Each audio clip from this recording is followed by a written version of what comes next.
All right. Today, are you paying attention?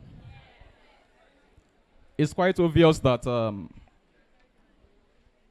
exam is around the corner, and I think this is the first time you guys are seeing me in this class, right? Wow. All right. Then I'm not a newcomer here. So basically, today we're going to revise the necessary things, important things in ecology. We touch the necessary things because obviously we won't be doing everything in details. So I'm going to narrow my teaching down to the important stuffs, which I believe they usually ask questions on. So I can't start ecology without introducing what it looks like. So basically, when you talk about ecology, is a field of biological science that basically studies our environment and how organisms found in that environment interact with each other. It's basically studying organisms in an environment and how these organisms interact with each other. You will do yourself good if you pay attention, because at this moment nobody should be begging you to listen or don't listen.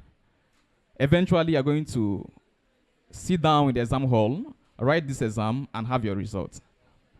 All right, so what will determine what you're going to have is the input, your effort. All right, so I don't need to be shouting, stop making noise, keep making noise. By this time, you should know that you have to be very serious.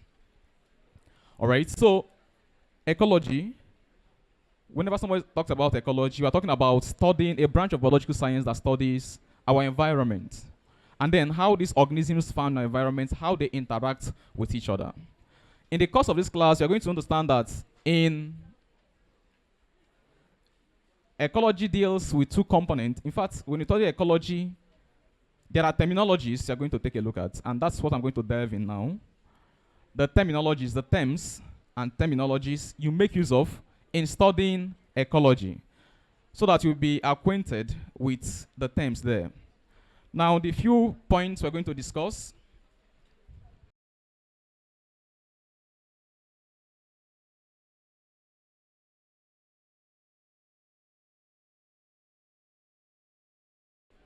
All right, so these are some of the terms we're going to acquaint ourselves with. So, if somebody asks you what is habitat, what will you tell the person? All right. The habitat, as we have already known, is the natural dwelling place of organism. The natural dwelling place. Natural is very important because you can't just tell me the dwelling place of organisms. All right. Then the next thing there is niche or ecological niche. So who can remind me what we talked about ecological niche? Who remembers? This is one of the normal MCQ question, OBJ question in JAM. Ecological niche. Who remembers? All right, those are the front.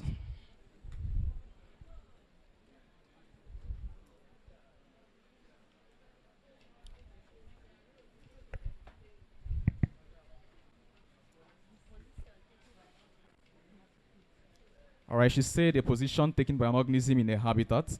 Is she correct? All right, can you complete it?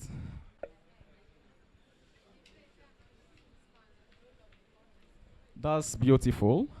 So when you talk about ecological niche, you are talking about the specific place where an organism is found in a habitat and the role of that organism in that particular habitat. What do I say? The specific place where an organism is found in a habitat and the role of that organism in that habitat. Whenever somebody defines ecological niche, the definition does not cross these 2 points. Let me just explain.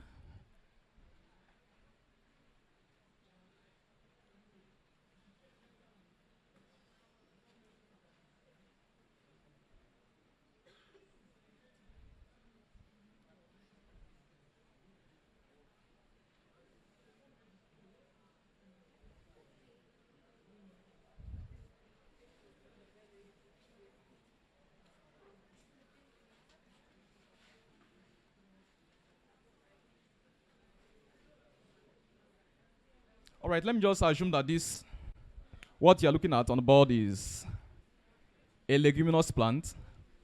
And then in this plant, 3 organisms are found at different places. I'm just trying to recap because I know I have done this before. So, in this particular leguminous plant, 3 different organisms are found here. One is found on the leaf, and it's called the caterpillar, the larval stage of butterfly. The other one is found on the succulent stem, which is the aphid. And the other one is found, one of the organisms is found in the root nodules. Now, I'm just trying to discuss or explain what ecological niche is trying to talk about. This is a single place where different organisms are found. But in ecological niche, it is specifying the place it is found. Now, caterpillar is found on the leaves. All right? Are we together? The caterpillar is found on the leaves. The aphid is found on the stem. Whereas one of the bacteria that's a symbiotic bacteria that lives in the root nodules is rhizobium. So this rhizobium found in the root nodules, the place it lives is on the root, in the root nodules. So they have different specific places they are found. That's one of the things ecological niche explains. Then the next thing ecological niche explains is, what does this organism do in these places? What are their role? Now the role of the caterpillar here is to feed on the leaves. That's the function, that's the role. So ecological niche of this caterpillar is this leaf and feeding on this leaf. That's the role of this caterpillar. Then the aphid here, its role is to feed on the cell sap. Remember, this is a succulent stem, and an aphid is a piercing and sucking insect. So it pierces the plant and feed on the cell sap. Then the root nodules, of course. Who can remind me of the function of rhizobium? It's a nitrogen fixing bacteria. So it fixes nitrogen to the roots. All right, so these are the 3 different organisms found in the same habitat, but at different places, doing 3 different things. That's what ecological niche tries to capture. Does that make sense? All right. Then I will start with the 4th one, the environment. When somebody says environment, just know that it's everything, totality of the sum of everything that surrounds a living organism. The sum of both internal and external factors that surrounds a living organism. What do I mean by this? You are sitting down holding a biro in your hand. That biro becomes your environment. It's an external factor that surrounds you. The clothes you are wearing is your environment. The air, the temperature, everything that surrounds you becomes your environment. Are we together? Now, the other one there is population. Population. Can you remind me of the level of complexity in organism? Who can remind me the trend of the levels of complexity in organisms? The first one is what? What? Cell. Second one is what? The third one is what? The 4th one is what? All right. Do we have the 5th one? What's the 5th one? All right. Now, in ecology also, we have what we call the organization, ecological organization. Just like the cell was the first one that started, in ecology, the first one that starts is the species. A species of a particular organism is what starts the ecological organization, then followed by population.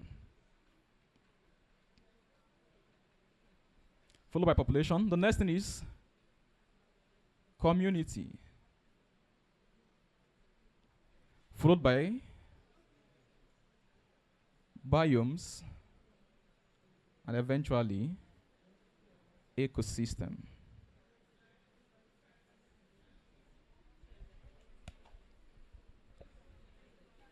So this is the trend or organization in ecology. The first one is the species of organisms we are discussing. The next one is population, followed by community, biomes, and ecosystem. Now, I'm not going to talk about species because that's under taxonomy, which we've done. kingdom, phylum, and all those things, you end up getting your species. But what is population?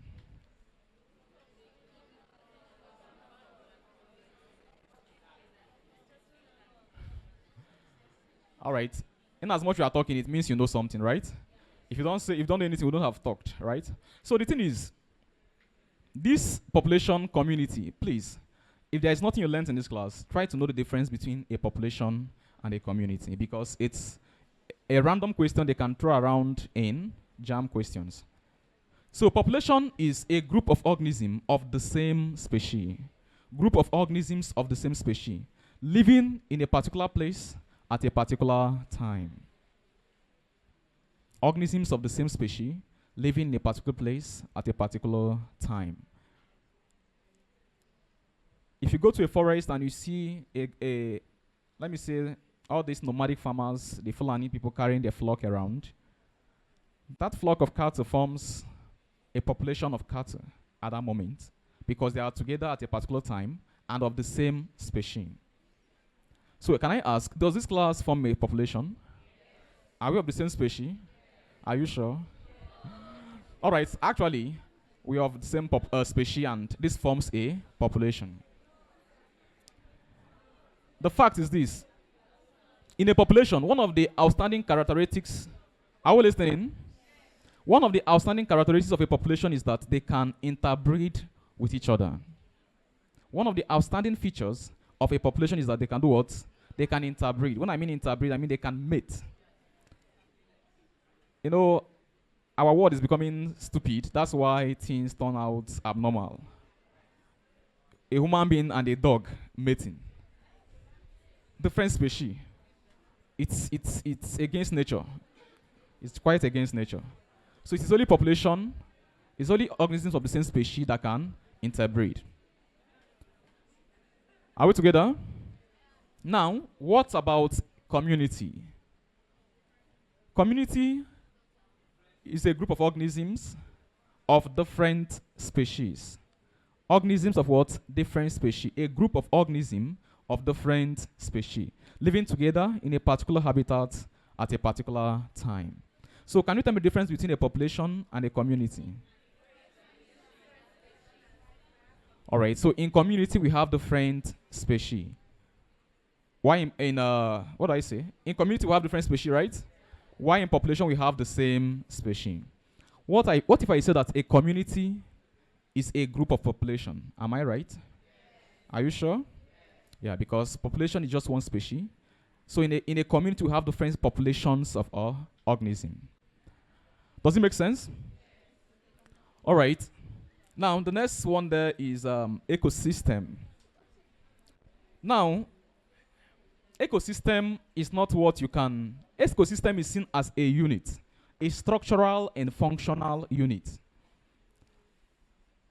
Ecosystem is seen as what? A structural and functional unit comprising of two sets of things. In an ecosystem, it is a structural and functional unit formed by two components. And those two components are the biotic and abiotic components. I said that an ecosystem is a structural and functional unit made up of two components, the biotic and abiotic components.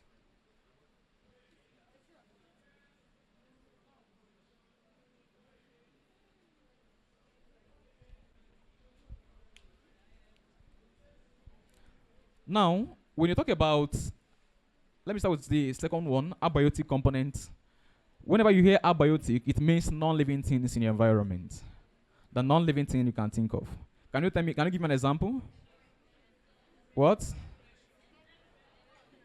All right. In terms of climate, you have your temperature, you have what? Rainfall, of course. Light intensity, soil. So even topography, the soil texture, the slope of the soil, all those things forms your abiotic environment, abiotic component of the ecosystem. So non-living things, in fact, abiotic means non-living things found in the ecosystem, whereas the biotic are the living things. Now, before I go further, there is one of the things that, one of the questions, one of the place that Jam like asking question, and I would like to treat it now before I move on.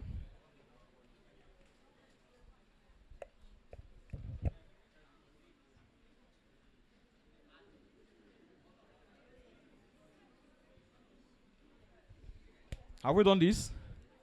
Ecological factors. Did we discuss it last time? All right.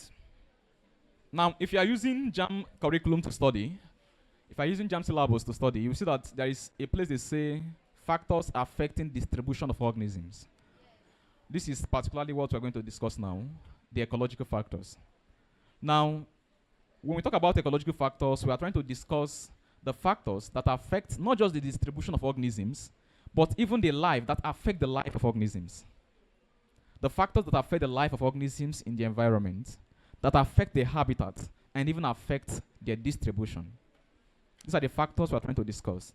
And now, for a better description purpose, these ecological factors can be categorized based on where they affect. There are some factors that affect both aquatic and terrestrial habitats, and there are factors that affect specifically the aquatic habitats, and there are factors that affect only terrestrial habitats. So for the discourse of this class, we are going to discuss them under these headings.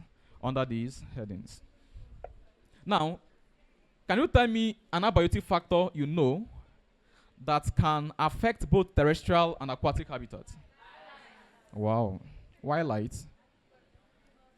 It seems NEPA has shown you. I see. All right. Temperature, of course. Pressure. What else? Rainfall. pH. All right. What else? So, light shines both in aquatic habitats and even in the terrestrial habitat. So, I'm not going to go into the details of how they affect things there. What I'm going to tell you now is what we use to measure these things. Because this is what JAM play around with. This is what they play around with. So, of course, you know. What do we use to measure light? What? Is this correct? Or do you mean this?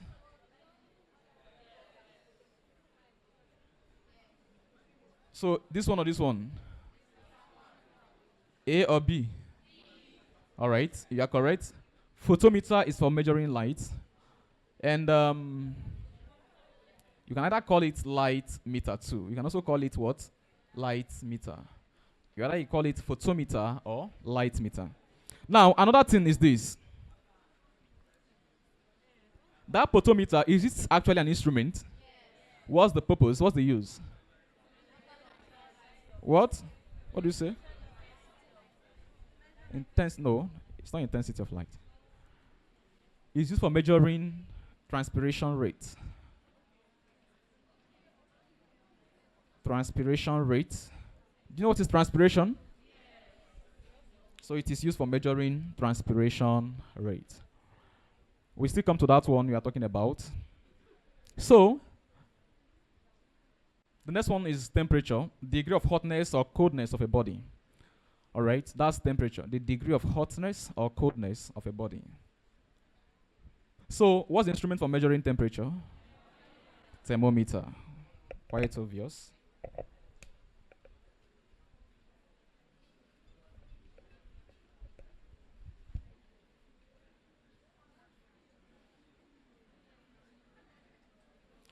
So pressure, of course, in physics, you know what is pressure, right? What's the meaning of pressure? The mathematical formula for pressure. All right, that's one of the formulas. What's the instrument for measuring pressure? Barometer. Now, what of rainfall? What's the instrument? Rain gauge. Now, what if I tell you that in a tropical rainforest, that the amount of rainfall in a year is 200 centimeter. That the amount of rainfall in a year in a tropical rainforest is 200 centimeter. What do I mean? That means in a whole year, the amount of rainfall in a tropical rainforest is 200 centimeter. How do we measure it? It is through this rain gauge. This rain gauge is just like a container, a calibrated container that has a funnel attached to it. All right, so you place this funnel in a place that doesn't have trees under it, like an open space. So you keep it there for a whole 1 year. You keep collecting water in this container. So in a tropical rainforest, it has been noted that the rainfall, if you measure it here, is about 200 centimeter. So whenever you read your textbook and see that desert has 50 cm rainfall per year, you should know what it means. All right.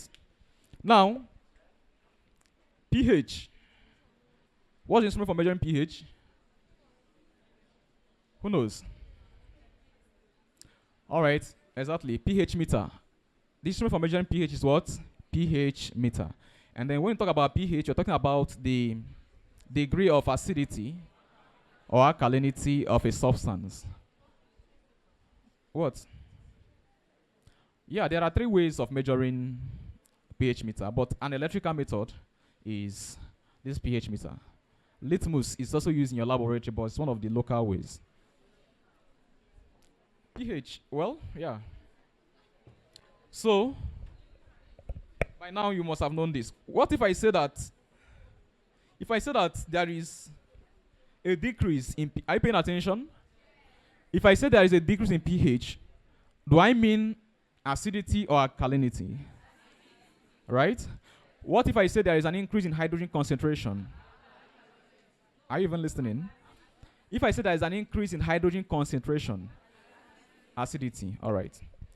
Don't allow them to confuse you with that. All right, we are done with this. Let's keep on moving.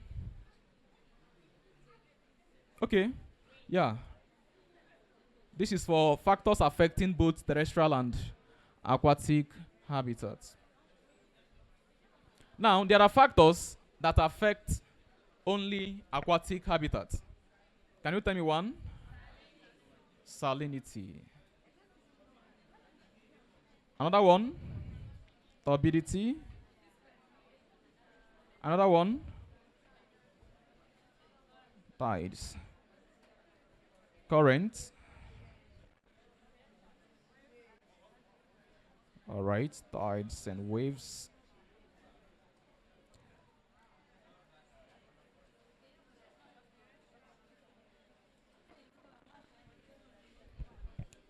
So, these factors you are seeing on the board, they affect specifically the aquatic habitat. Now, from the first one, salinity, it's quite obvious from the name, salt, salinity. We are just talking about the salt concentration in a water body. Salinity is talking about what? Salt concentration. Now, between a marine habitat and a freshwater habitat, which one do you think we have a higher salt concentration? Marine habitat.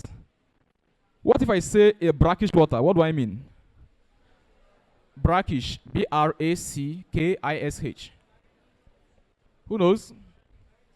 Brackish water. All right, it's a combination of salt and fresh water.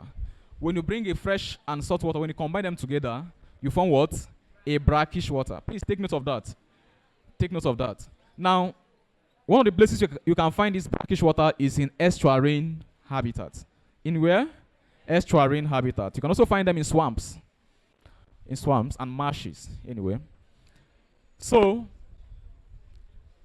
there is no obvious instrument for measuring salinity. Is the only way you can, in chemistry, at least you've done solubility, right? You hear them talking about the concentration, mass concentration, molar concentration, and all that.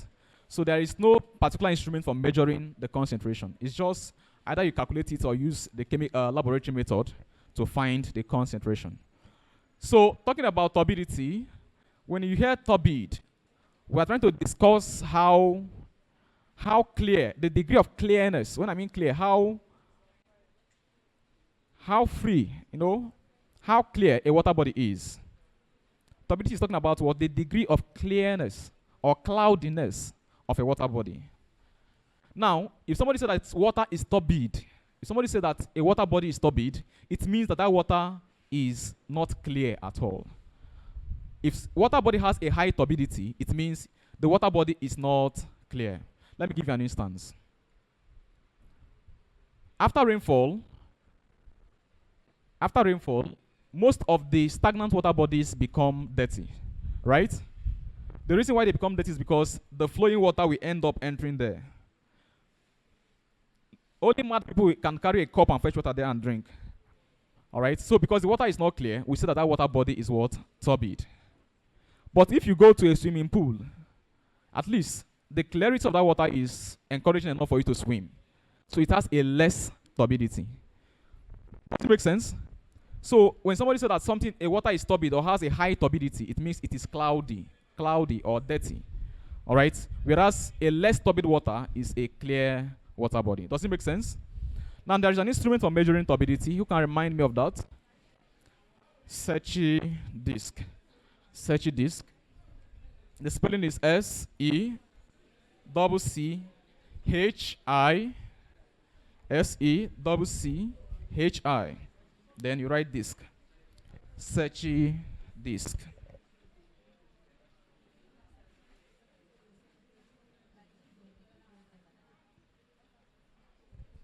So that's the instrument. In fact, they like playing around with this instrument. I don't know why they find joy in this. All right, please know it. This instrument is for what? Measuring what? Turbidity. All right. Now, in tide, when somebody talk about tide, we are talking about the rising and falling of water bodies. What do I say? And it will interest you to know that tides in a water body occurs 2 times a day. What do I say? It occurs 2 times a day. So water rise and fall 2 times a day. Which means when it rises, when you come to a water body, for example, in a marine habitat, there is a zone called the intertidal zone. So intertidal zone is the zone between the high and the low tide mark. So when water rises, that intertidal zone becomes flooded with water. And the organisms there, they will be rejoicing. But when the water falls, that place becomes bare. All right? So those organisms that stays in intertidal zone should be able to survive, the fluctuation of water tide. There is no instrument for measuring these two. Then water current. By now you know what is current in physics. What is current? Flow of what? Flow of charge or electrons. So when you talk about water current, you're talking about flowing of water. How water flow. So in a freshwater habitat, it is divided into 2. The lentic and the lotic. Lentic and what? Lotic. Now, lentic water body, from the name lentic, is a stagnant water body. Lentic is what? A stagnant water body. While lotic is what? A flowing water body.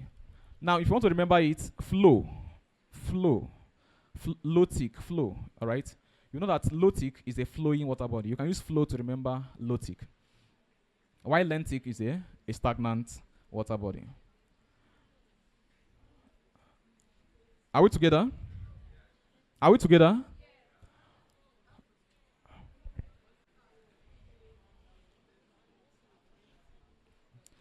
All right, I know I'm fast. The reason is that, you see all these things? I have to touch it. These are independent topics of their own. All these books that are coming now should just wait. All right, somebody asked me, can we use manometer to measure pressure? Of course, manometer is used for measuring pressure. But it depends on what you are measuring. It depends on what you are measuring. So that's where what you are measuring determines the instrument. Now, oxygen concentration. Take note that in the upper part of water body, are you listening? In the upper part of water body, the oxygen concentration is higher in the upper part of water body. As you go down, the oxygen concentration decreases. And that is why you can never see a photosynthetic plant below the water bodies. That is why organisms that depends on aerobic respiration, they always stay in the littoral zone of the water body, the upper part of water body. All right, permit me to just rush on to the. I need to discuss this nitrogen cycle.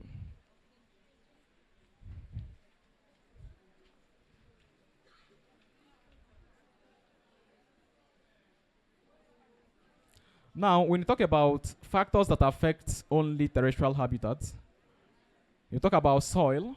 Soil is only found in terrestrial habitats. That is soil pH, soil texture.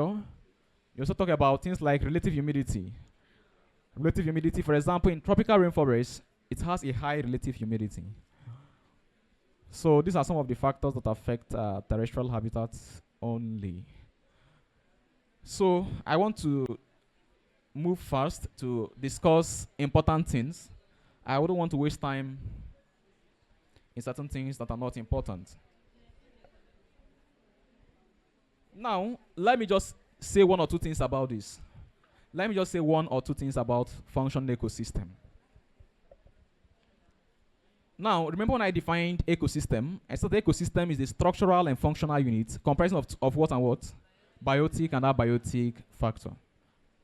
Now, when you talk about a functioning ecosystem, you are talking about the interactions between organisms in that habitat. Interaction is not something you can hold. It is something functional. When you talk about structural, you're talking about things that are tangible. For example, feeding food chain or feeding relationship in an ecosystem, you cannot hold food relationship. That lion eats goats and goat eats grass. This is just a function in an ecosystem. But if I say that in an ecosystem you find a lion, lion is a structure in an ecosystem. That's why I say that in an ecosystem it comprises of biotic and abiotic components. But it's a functional unit too, which means when you talk about the functional ecosystem, you're talking about the interaction or the activities going on in such an ecosystem. Now, one of them, before I go in, when you talk about the biotic component of an ecosystem, the biotic component of an ecosystem, we say they are living things, right? Now, they are broadly divided into two, the autotrophs and the heterotrophs.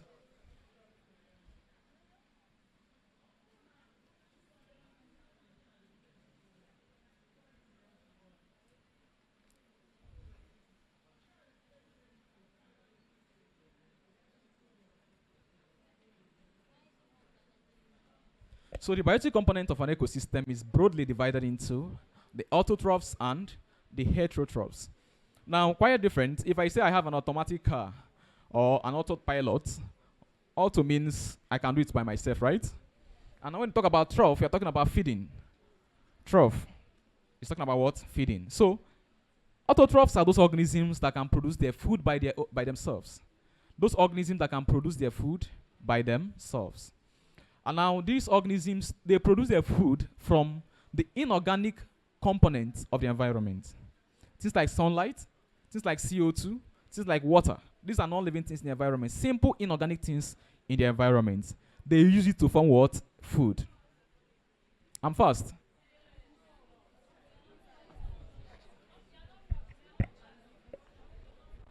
You know, this is the last class that we have with you guys before your exam. The thing is that I'm going to calm down on things that are necessary. That's if you have time. Are you the one that? Hold it. All right, so please. I know where I'm rushing to. I'm going to calm down and discuss things that are very, very important. All right, some of these things that I'm rushing, I just need to explain certain things. That doesn't mean it is that important. So, in a biotic, the biotic component of an ecosystem is broadly divided into autotrophs and heterotrophs. Just know that autotrophs, from the name auto, they can produce their food by themselves. While heterotrophs, they cannot produce their food by themselves, which means they depend directly or indirectly on the autotrophs. Are we together? Which means they depend directly or indirectly on the autotrophs. Now, what's one of the major ways that autotrophs produce their food is by photosynthesis. One of the major way that autotrophs produce their food is by what? Photosynthesis. There is another way too. That's what we call chemical synthesis. Some organisms can produce food by chemical synthesis. They don't use sunlight at all. They just use chemical synthesis to produce their food. We call them chemoautotrophs. But don't bother yourself with that. The heterotrophs, as I said, they cannot produce their food by themselves. The heterotrophs cannot produce their food by themselves. And as such, they depend on the autotrophs. Now, in discussing these heterotrophs, we call them the consumers. Right? We call them consumers because they are a kind of depending. They consume what other people produced. Why the autotrophs are called what? The producers. The autotrophs are called what? Can you give me an example of a producer? What? Green, not just plants, oh, green plants. Be specific, green plants. All right. But in heterotrophs, we are talking about two things in heterotrophs: consumers and decomposers. So here we have green plants. We have things like photosynthetic protists. Can you give me an example of a photosynthetic protist?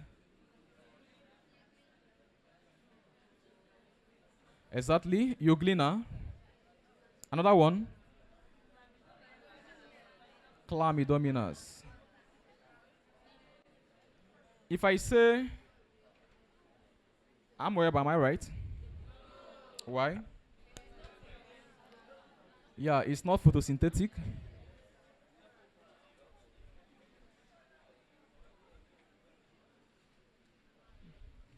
All right.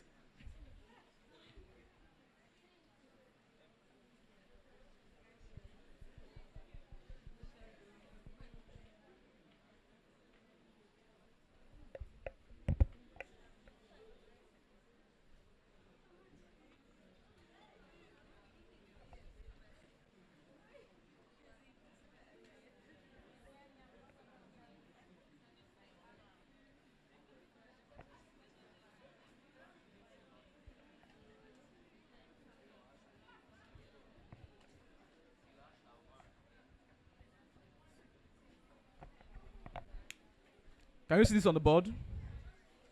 Can you see this on the board?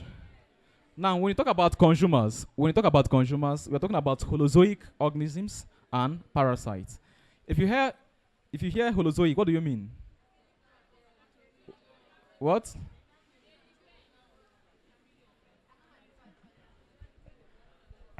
There are 4 things under holozoic organisms: carnivorous animals, omnivores, herbivores. Any other one? Scavengers. So any of these organisms is seen as what? A holozoic organism. Predators. Predator. What does a predator do? It's usually carnivorous. Lion is a predator. So, and another thing you have to know is that saprophytes, they feed on decaying matter. Example, your mushroom, bacteria, fungi. All right, these are the saprophytes. This was the reason why I touched this. If not, I wouldn't have talked about this. All right. I just want you to know the difference between these few things. What? Holophytic. All right. Now, zoic. Whenever you talk about zoic, you're talking about animal. Whenever you talk about phytic, PHY, you're talking about plants. So those plants that cannot produce their food by themselves, are holophytic. Example, plants that are growing from a compost pit, taking the nutrients from there to grow. All right. Sometimes you may confuse with saprophytes. Usually a bone of contention, whether it's a saprophyte, but these are plants. They are not fungi. All right. These are plants that can produce food by themselves. They are holophytic plants. All right. There are two things I must touch before I leave this class. Number one is, somebody asked me, is euglena an autotroph or a heterotroph? What's your answer? Is actually an autotroph because it is photosynthetic, and as such, it can produce food by itself. Now, I want to zero in to nitrogen cycle.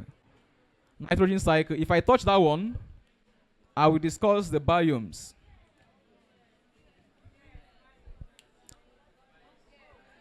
If we finish these two and then we have time, we talk about other ones. Now, I'm going to use a diagram to discuss this.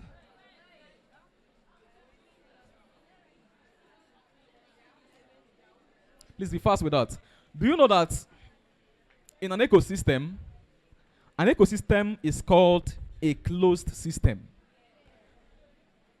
Do you know we have three types of systems?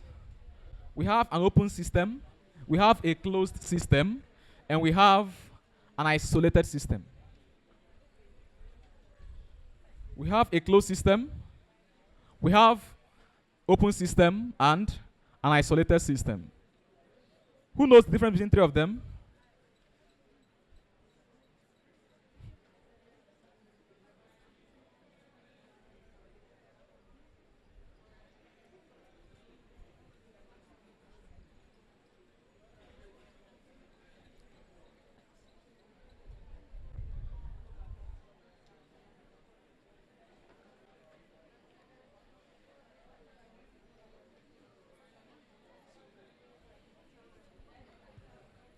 Are we done with this on the board?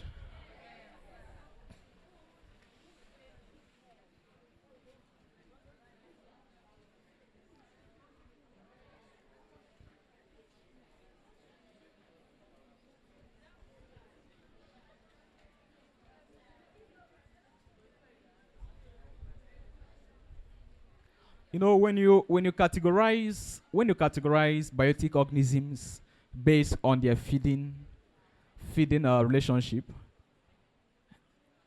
you can have it in different categories. Now, somebody asked me a question about filter feeders, fluid feeders, detritus nutrition, microphagus, and all those things.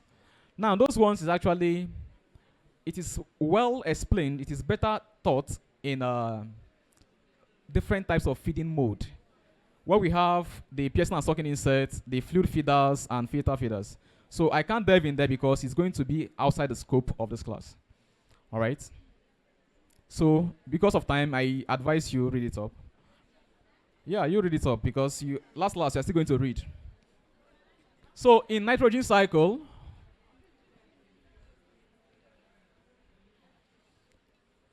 a lot of nutrients are recycled in an ecosystem.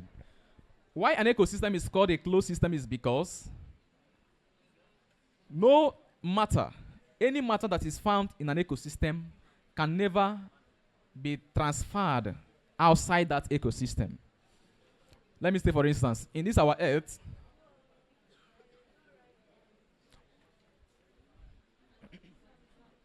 a closed system is a system whereby you cannot transfer matter from that system to the surrounding.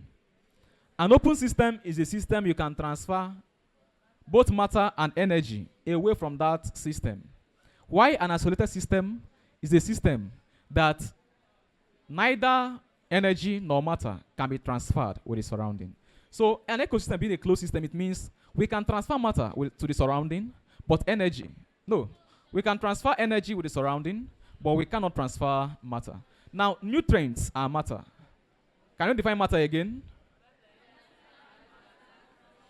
All right. So if I say that air is a matter, am I correct? Air, is it a matter? Are you sure? What are the components of air?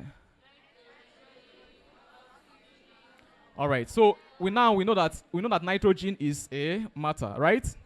Which means that nitrogen cannot be transferred with the surroundings, so it has to be recycled within that ecosystem. Now, the principal source of energy to our Earth, seen as an ecosystem, is what? The sunlight. Sunlight is the source of energy to our ecosystem. Are we together? Let's pay attention. Let's pay attention. This nitrogen cycle is very important. I know why I have to say it. It's very, very heartbreaking that you go to exam hall, you see question in nitrogen cycle, and you fail it. In fact, any person teaching ecology sings nitrogen cycle like a song. So, now we know that nitrogen is found in the air, right? So, we have atmospheric nitrogen. In fact, we know that the atmospheric nitrogen has the highest percentage of air, right? How many percentage? 78.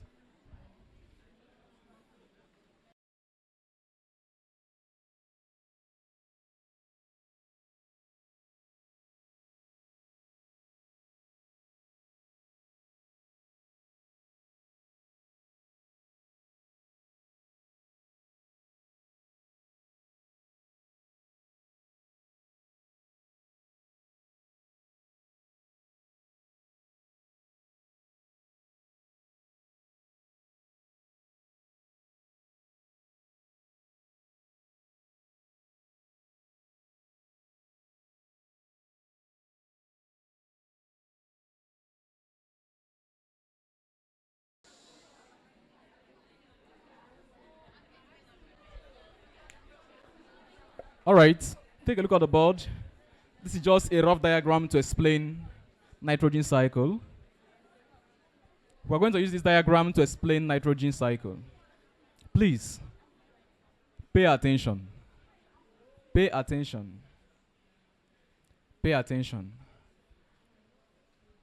We have established. Any problem? We have established that nitrogen is found in the air. And as such, the most readily available source of nitrogen to the soil is from the atmosphere. But this nitrogen in the atmosphere is in a molecular form. So we have to find a way of converting it to nitrate. Because the only way that the soil, the plant, can make use of nitrogen compounds is in form of what? Nitrate. They can't even use nitrite. Nitrite is acidic. Alright, so it will destroy the roots of plants. So the only way they can make use of it is through what? Nitrates. Now, for us to convert this atmospheric nitrogen,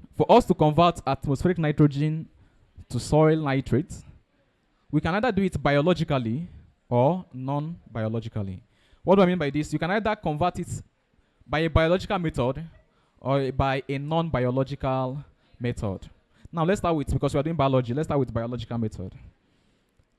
Now, what do we mean by biological method? We are talking about a situation whereby organisms, living organisms, convert this atmospheric nitrogen to nitrates.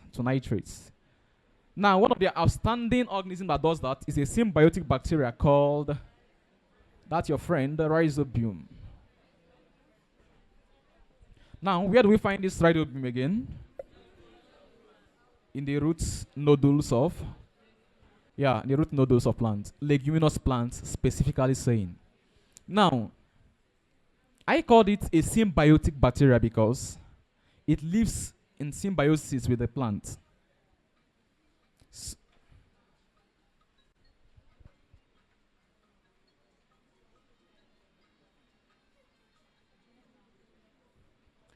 I called it a symbiotic bacteria because it lives in symbiosis with the plant. While the plant provides protection, shelter, space for this rhizobium by itself produces nitrates for itself. Remember, plant needs nutrients. Am I correct? Can you remind me the channel by which nutrients is transported in plants? Don't tell me you are thinking about this. What? Xylem or phloem?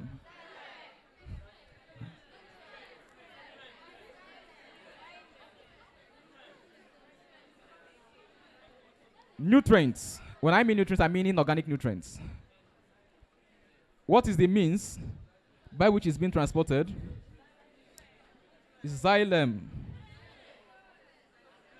Water and nutrients is through what? Xylem. Why food is by phloem. Food. Phloem. For you to remember it, pH is pronounced F. Food. Phloem. Alright? Just, these are ways you try to remember things. You don't need to cram a lot of things. So, that was a digression anyway. So this rhizobium produces nutrients for this plant. And eventually when this plant dies off, of course, the nutrients is released to the soil as soil nitrates. That's why one of the way people that have just one farm, those that do crop rotation, they plant leguminous plants because this plant will, whenever this leguminous plant dies, they supply nutrients to that soil. All right. Now, for the fact that rhizobium is a nitrogen-fixing bacteria, it becomes a biological method of converting an atmospheric nitrogen to soil nitrates. So this is one of the way, a biological method. Now, there are other organisms. They are not symbiotic, they are non-symbiotic, but they can also fix nitrogen. Something like, I heard some, what do you say? Anabena, are you sure? We have Azotobacter.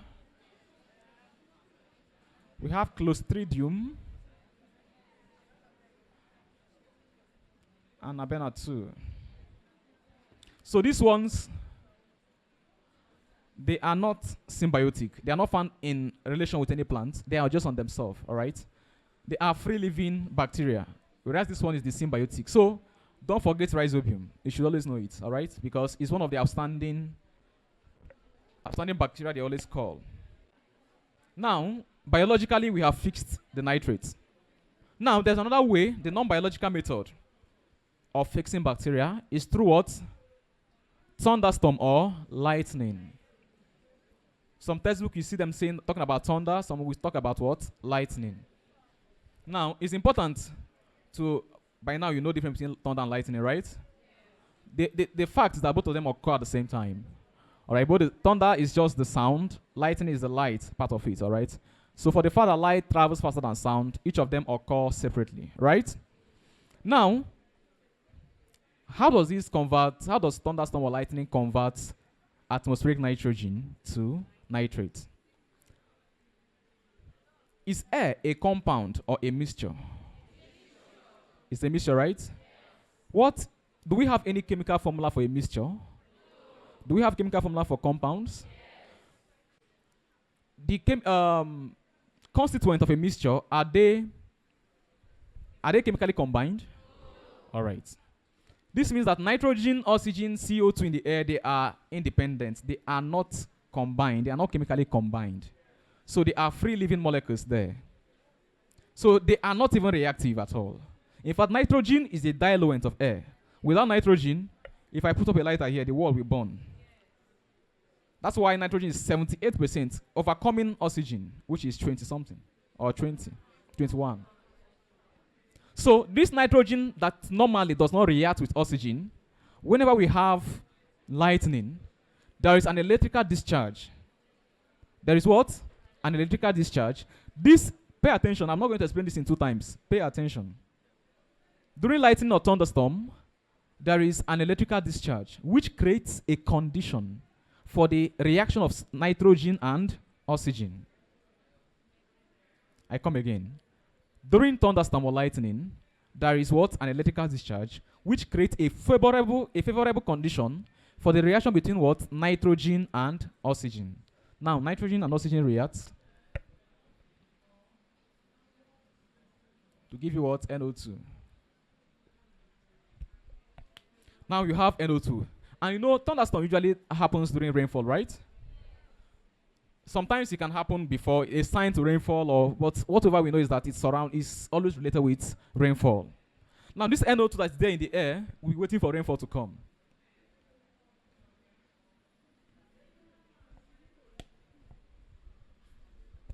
Thank God they've taught you guys chemical combination, chemical formula, right?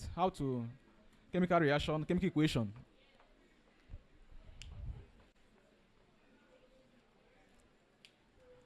I know somebody will tell me it is. Do we have anything like this? Are you sure? It is always HNO3, right? Well, it's left for you to balance it. Find a way of balancing it. But the idea here is that the rainfall, the water molecules during rainfall react with these nitrogen oxides to form the nitrous acids. To form what? The nitrous acids. Now, these nitrous acids, they are acidic. The soil can't make use of it. So the water rains it down. What? The water rains. I said this is not. It's not. The formula is not. It's not balanced. It's not balanced. Find a way of balancing it. So, but this is biology, not chemistry. So the nitrous acid is gotten from the combination of the nitrous oxides and water. When they are combined during rainfall, they form the nitrous acids, and these acids are rained down to the soil. Now, these nitrous acids are now in the soil, but they are acidic. Plants can't make use of them. All right, so they have to be converted to a way that the soil can make use of it. Have you heard of the activity series? Or the, what do we call it again? Between potassium and hydrogen, which one displaces each other? Potassium displaces hydrogen, right? Between sodium and hydrogen, which one displaces each other? Sodium. Now, take note that in the soil, there are ions in the soil. You have free ions like potassium, you have sodium, and all those things in the soil. So when the nitrous acid rains down to the soil, this potassium will now displace the hydrogen to form what? A nitrous. This is a compound that a soil can make use of. A salt, a nitrous salt. Or it could be NaNO3. So this becomes what? A nitrate. This is an example of a nitrate that a soil, that the soil can make use of, the plants can make use of. Are we lost? All right. So you see that at this juncture, we have established that we can convert atmospheric nitrogen to soil nitrate, either by a biological method or non-biological method. Biological by any of these organisms, rhizobium being the principal organism there. Then non-biological method, either thunderstorm or lightning. Now, of course, these nutrients in the soil have to be the plants make use of these nutrients in the soil for their optimal growth. And of course, when these plants make use of them, when the plants make use of them, they grow. And these plants are fed by animals. Being that they are heterotrophic, they can't produce food by themselves, they depend on plants. So when they feed on these plants, remember this nitrogen component is still moving through all these things. All right? So the nitrates that was absorbed by the plant is still in the plant. The animal ate that plant. The nitrogen is still converted. It's been transmitted to this plant. Of course, some of your proteins in your body are made up of nitrogen components. There are nitrogen found in some of your, in fact, ammonia, NH. The ammonium component of your amino acid, in fact, amino acid tells you that we have what? Nitrogen there. So you know where the nitrogen is coming about. So eventually the animal eats this plant, and plant and animal dies. Whenever they die, of course they decay.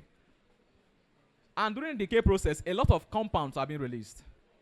You produce heat, you produce hydrogen sulfide, you produce CO, and then, importantly, you produce ammonium compounds. You produce what? Ammonium compounds. Now, these ammonium compounds are produced during decaying process. But the process whereby a decaying matter gives off ammonium compounds, the process whereby decaying organisms or decaying matter gives off ammonium is called ammonification. What did I say?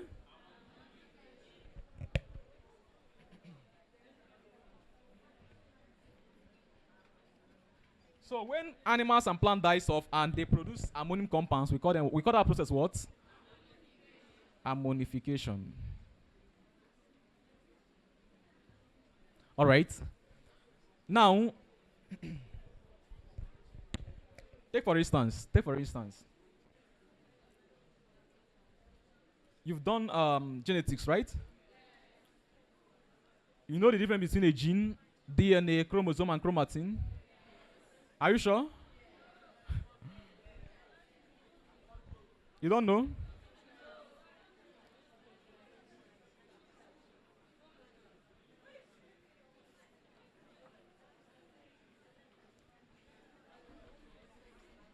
All right, let's leave that aside. But just take note that a chromatin and chromosome, they're basically the same thing, but they occur at different time. Now, chromatin, remember cells, they divide, right? By mitosis or meiosis. So before cell division, what you find in the nucleus of a plant, is a thread-like fiber found in the nucleoplasm. Those thread-like fiber is called the chromatin fiber. Chromatin fiber. So chromatin is just thread-like inside the nucleoplasm. That is before cell division. But during cell division, this chromatin fiber, they condense. They condense together to form what? Chromosome. So chromosome is a condensed chromatin fiber. Does it make sense? Now, inside this chromosome, you find your DNA. In fact, chromosome is formed by DNA and a packing protein. For example, the packing protein in human being is called histones. So these histones, they pack DNA wrap itself through histones to form chromosome. So you see that DNA are found inside chromosomes. And a section of DNA is called what? Gene. A segment of DNA is called gene. So, how will I put it? Gene is found in DNA. DNA is found in chromosome. Chromosome is a condensed chromatin. All right. Now, what took me to that place is that your DNA is made up of. Can you tell me what DNA means again?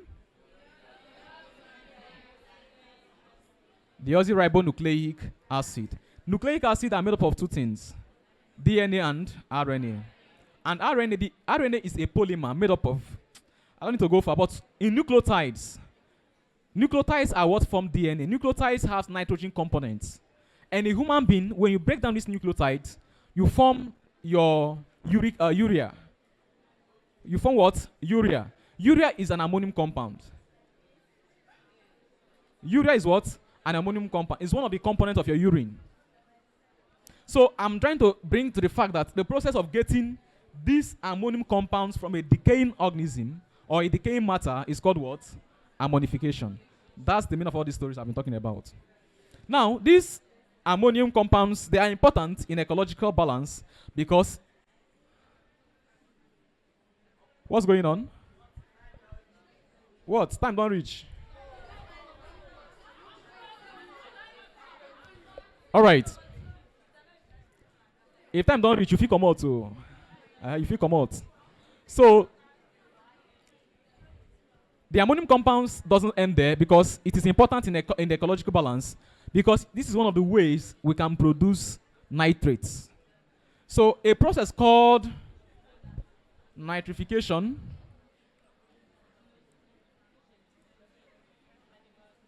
there is a process called what? Nitrification.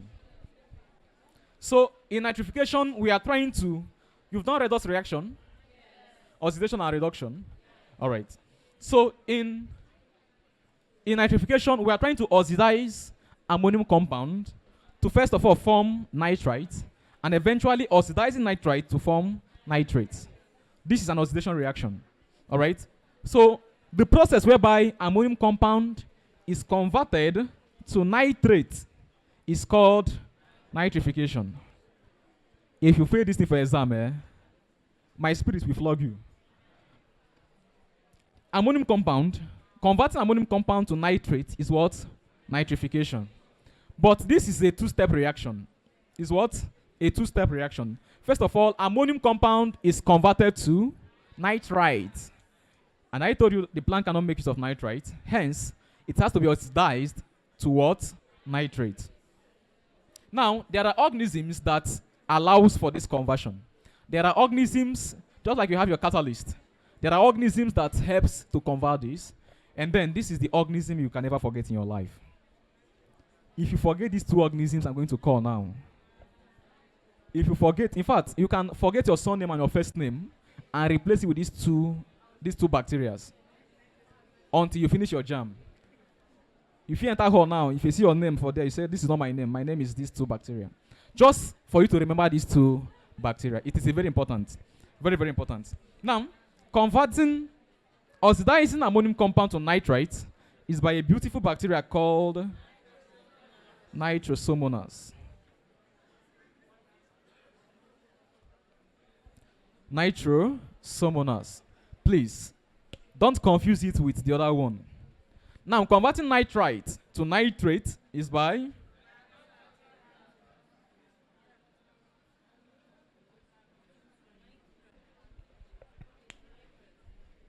so these are the two bacteria that jam whenever they want to ask question in nitrogen cycle.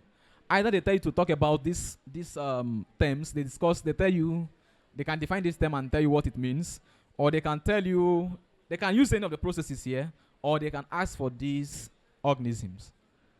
All right, so what does Nitrosomonas does?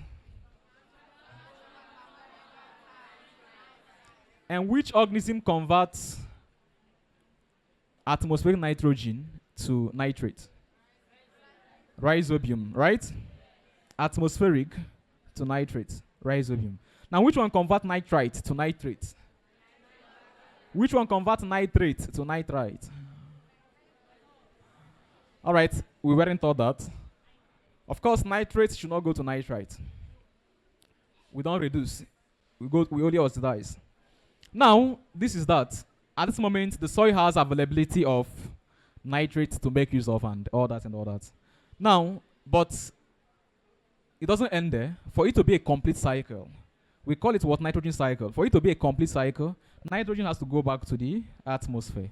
And the process whereby the nitrate is converted to, not even nitrate, any nitrogenous compound is converted to atmospheric nitrogen, is called denitrification. The process of converting soil nitrate or any nitrate compound to atmospheric nitrogen is called denitrification. And then the bacteria that does that are called the denitrificans. We call them the denitrifying bacteria.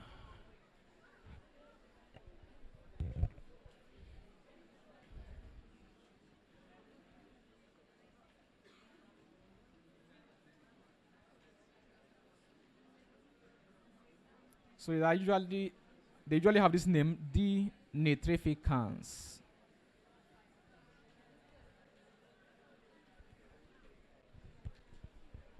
So the bacteria that convert soil nitrates back to atmospheric nitrogen. Now with this, I'm convinced that there is no question they will ask you here that you do not know. Azoto. We've already talked about azotobacter there in nitrogen fixing.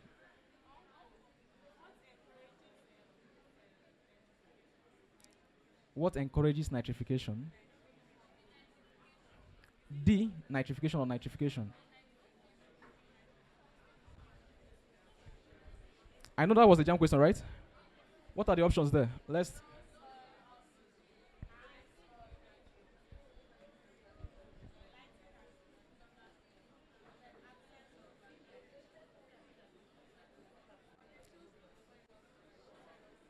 Low soil oxygen.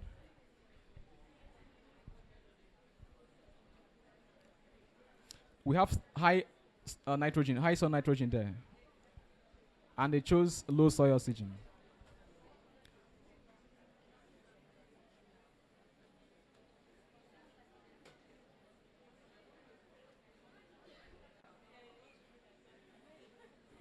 That could be a possible factor.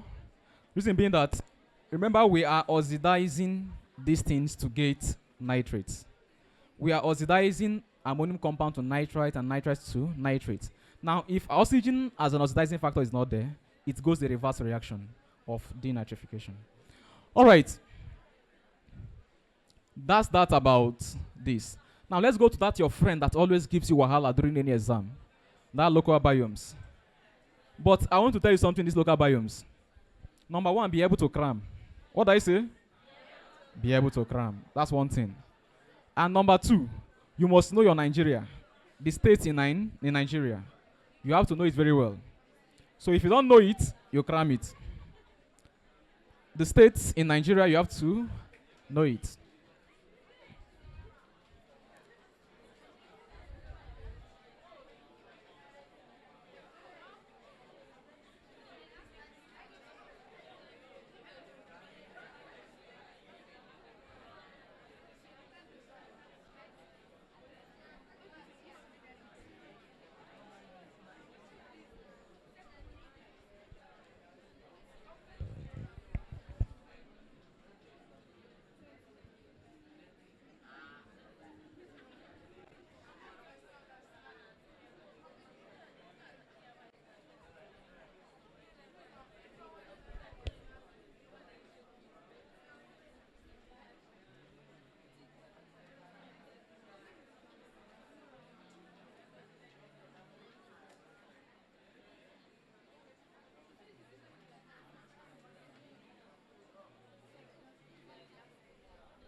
All right, now local biomes.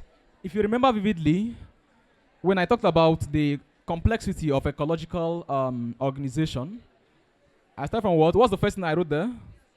What? Followed by what? Followed by, and then ecosystem. Now, biome, when you talk about biome, you are talking about a large community. What do I say? So whenever you're talking about a biome, you're talking about a large community. So you see the trend of those things there. Species, population, community, biome, and then ecosystem. So biome is a large community of organisms. Now, we have the world biomes, and we have the local biome in Nigeria.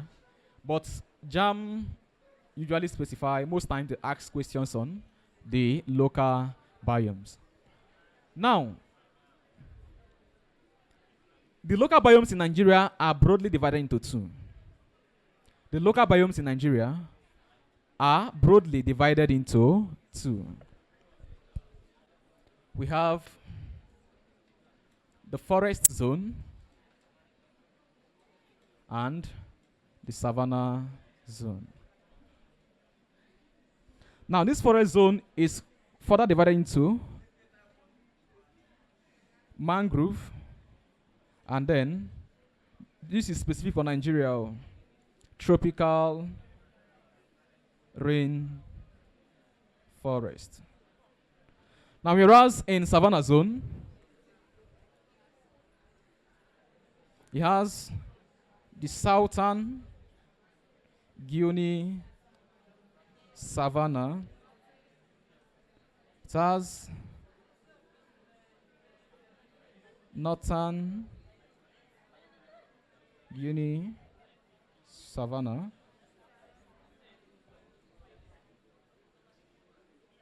Sahel savanna.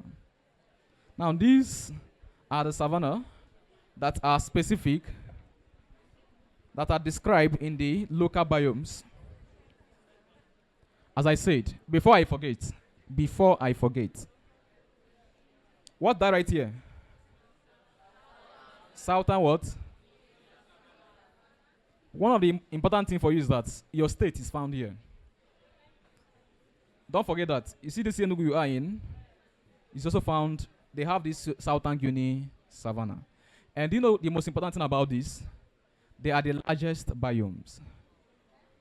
It is the largest biome in Nigeria.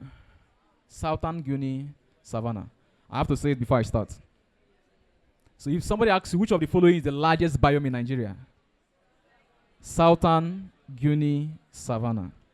Now, do you see this trend? As you are going down, the water, the rainfall, the amount of rainfall in that biome become, as you go down this trend, there's a decrease in quantity of rainfall. Does it make sense? As you go down this trend, as you go down from mangrove to tropical rainforest to southern Guinea savanna to northern, the amount of rainfall decreases. That is why, in fact, it ended with hell. What did I say? It ended with hell, Sahel. So hell, you know how dry hell is. All right. Why this one is mangrove, which is swamp, or marshes, as the case may be.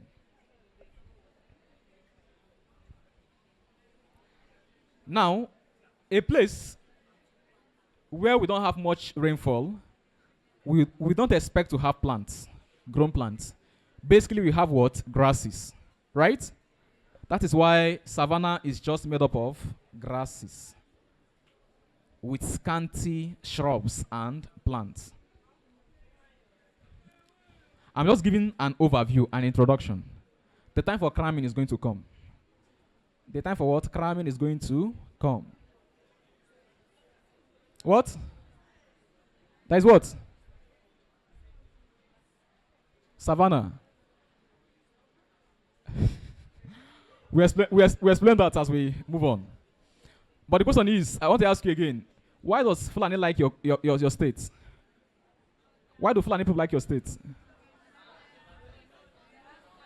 All right, let's move on. Let's move on.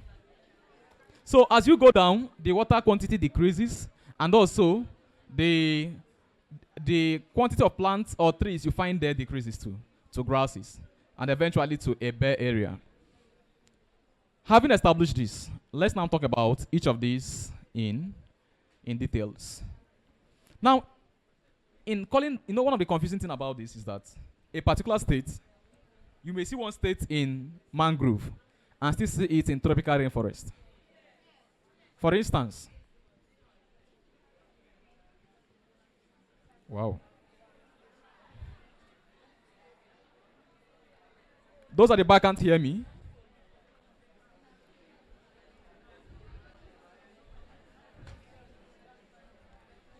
All right, I say that those at the back, can you hear me now? You can't even hear me up to now. All right. So,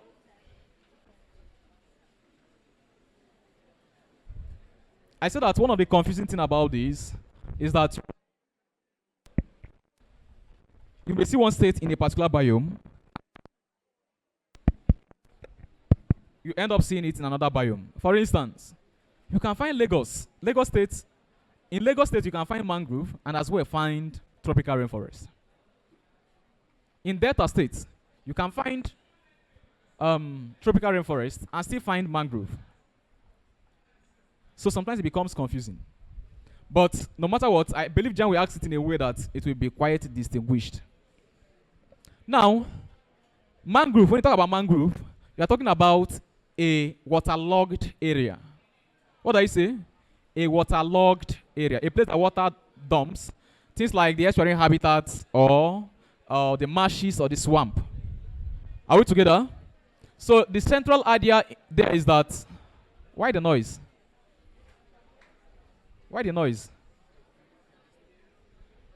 Should we end the class? Just give me a few minutes and I will wrap up this and we go. All right? Few minutes. We do the cramming together and we leave. All right, so in mangrove, the central idea there is that we have a waterlogged area. Water is dumping there, and as such, you can just start thinking of those states, you know that we have rivers. All those states, you know that we have river. Delta State, Lagos, Cross River, which Kogi? Cross River, River State. All right. Port Harcourt is in a state, which is what? River State. Then what other one?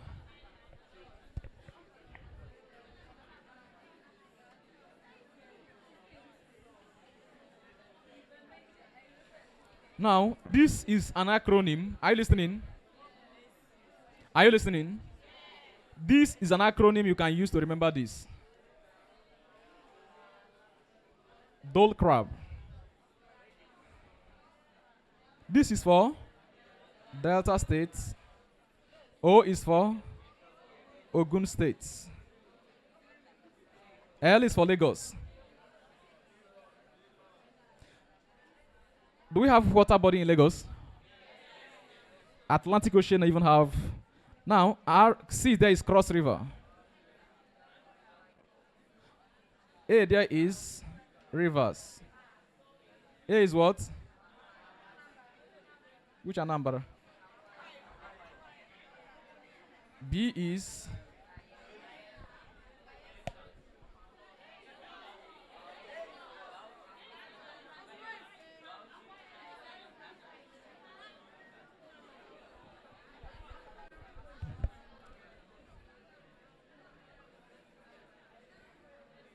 all these Akwa Ibom people are like eating snail and Bayelsa.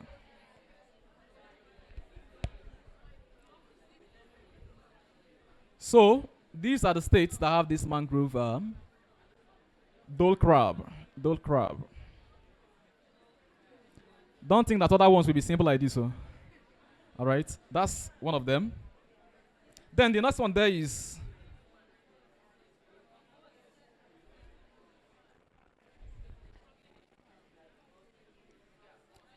tropical rainforest.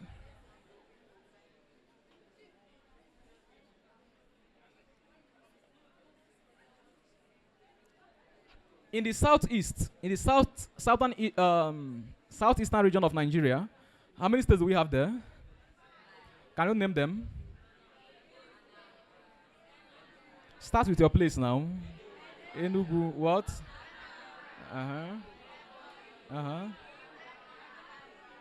All right. Anambra, Imo, Abia, Enugu, and Ebonyi. These are the southern eastern. So now take a look. That first three, Anambra, Imo, and Abia, 3 out of this eastern is found in this tropical rainforest. Actually, I have an acronym for it too, but it's funny.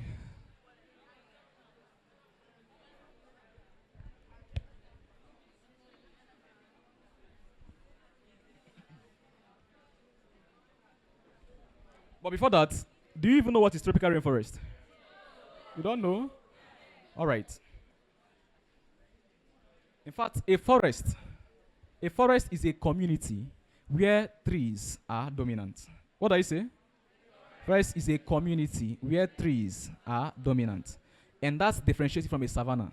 Savanna is a community where grasses are dominant. Does it make sense? So, in this tropical tropics, because this is where we are, all right? So tropical rainforest, we have more of trees. And one of the outstanding thing about the tropical rainforest is that these trees, they are very, very tall, very, very tall. They have broad leaves.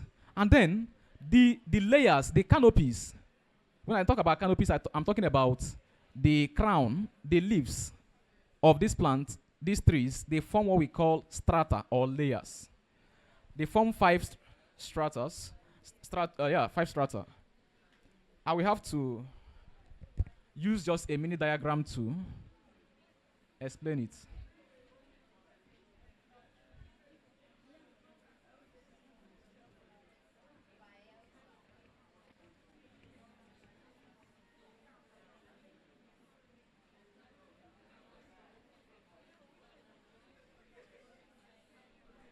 Now you see that different plants, depending on the height, they have their own level, right? Now the one outside here, they are called the emergent layer. Emergent, they're the highest. They enjoy the highest amount of sunlight. Does it make sense? In fact, in the tropical rainforest, there are 2 outstanding abiotic factors that determines the vegetations in a tropical rainforest. Number 1 is rainfall, and number 2 is temperature. These are the 2 outstanding abiotic factors in a tropical rainforest that determine how rich the vegetation will be. The rainfall and what? The temperature. In fact, the amount of rainfall in this tropical rainforest is 200 cm. Remember we talked about rain gauge, right? So in rain gauge, we talked about is used for measuring amount of rainfall. So in a year,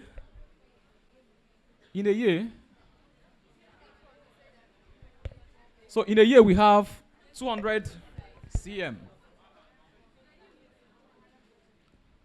This is in a year. I've already described how that happens. So this is emergent layer. So each of these things is called a canopy. Each of these is called what? A canopy. And this they are in two different layers. We call the layer the strata. This is a stratum, a stratum, a stratum. These are different layers. Now the highest one is called the emergent layer, followed by the upper, middle, lower, or the ground layer. Emergent, upper, middle, ground, or the lower layer. These are the different layers we have in a tropical rainforest. This is the outstanding feature. All right. Now, I forgot to talk about this mangrove too. This mangrove, just know that there are the plants they have there. They are found in water. The plant that are growing there is where? Growing inside water. So you can expect a plant growing inside water for it to have a very good getting nutrients from the soil and even oxygen and all that. The root must be arranged in such a way to allow this function to happen. That's why in a mangrove we have a type of root called the breeding root. What did I say? Breeding roots, the root is like, I don't know how to explain it. But just know that if this is a water body, the root comes out like this, above the water body. So in this root we have pores called pneumatophores. Pneumatophores, which is for breeding, you know. An example of plant you find there is your red mangrove and your white mangrove plants. So back to where we are. Pneumatophores. Pneumatophores. They are the opening for gas exchange. All right, now let's go. Let's now find a way of knowing the states in tropical rainforest.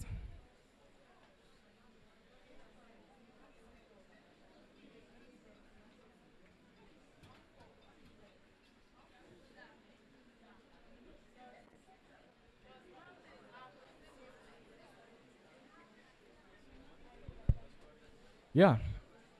The white mangrove have state roots, while red has breeding roots. So let's take this as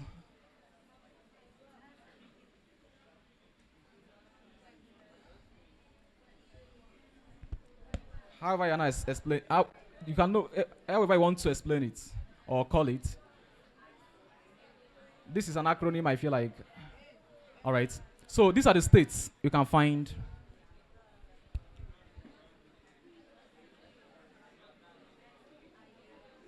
All right, so let's go on. Here is Edo State. What? Edo State. Then these three. Anambra, Imo, Abia. Then these ones. Just remove this C here. They are the same thing. Do you understand? Just remove this C, this crossover. This Dole Rab, just remove that C, the same states here. That's why I told you that sometimes you may find a state having both mangrove and also tropical rainforest. Are we together? People just there. Epiphytes are found in tropical rainforest.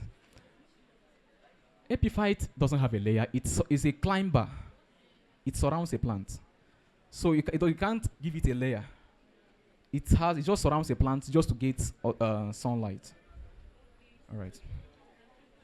So let's move on. Southern Guinea savanna. What did I talk about this Southern Guinea savanna? The largest biome, and your own state is found here, right? So can you remember that two remaining states we didn't mention in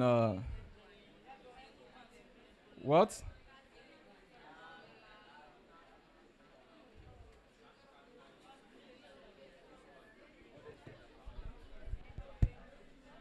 So,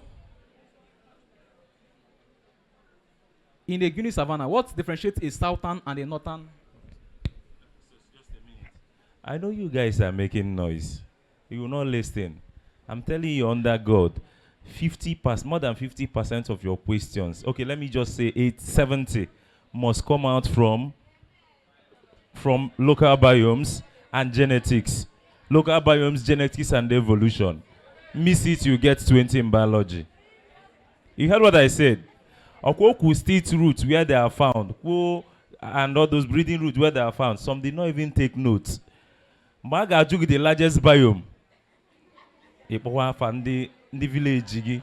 I know what I'm telling you. It's Uncle Fest that said that 70% of your questions must come out from these revision areas, which is local biomes, functioning ecosystem, genetics, and evolution. You will not see the heart there. You will not see respiratory system there.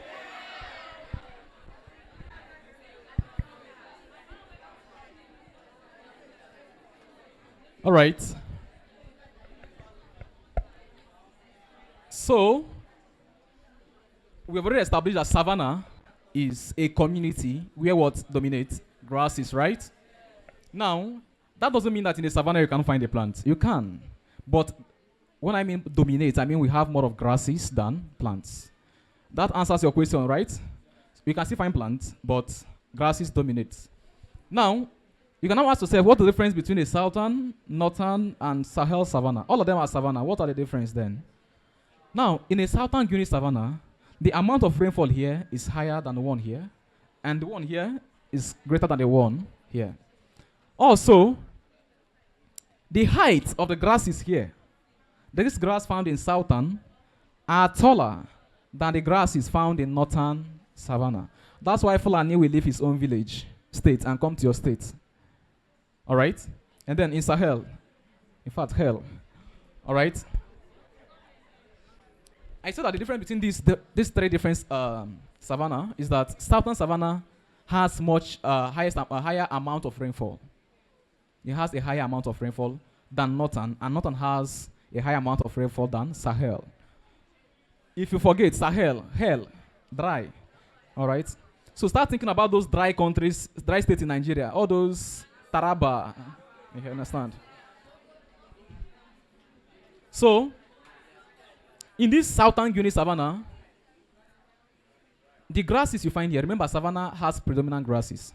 So these grasses that are predominant here, they are taller compared to other ones. So we have taller grasses in southern than in northern, and northern has numerous shorter grasses than Sahel. Now, another funny acronym we have for this is, do you know the 4 market days?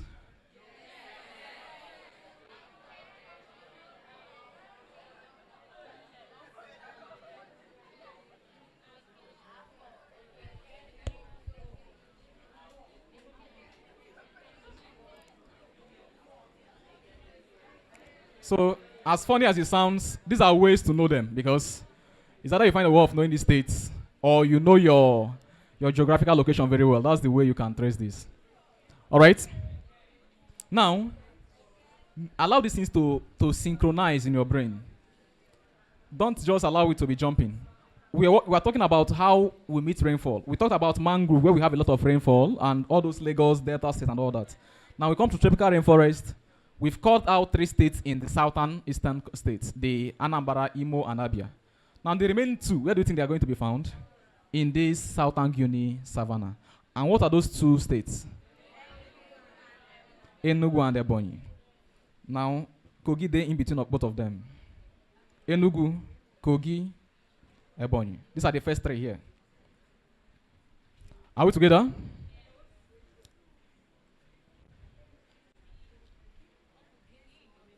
What? We are still coming now.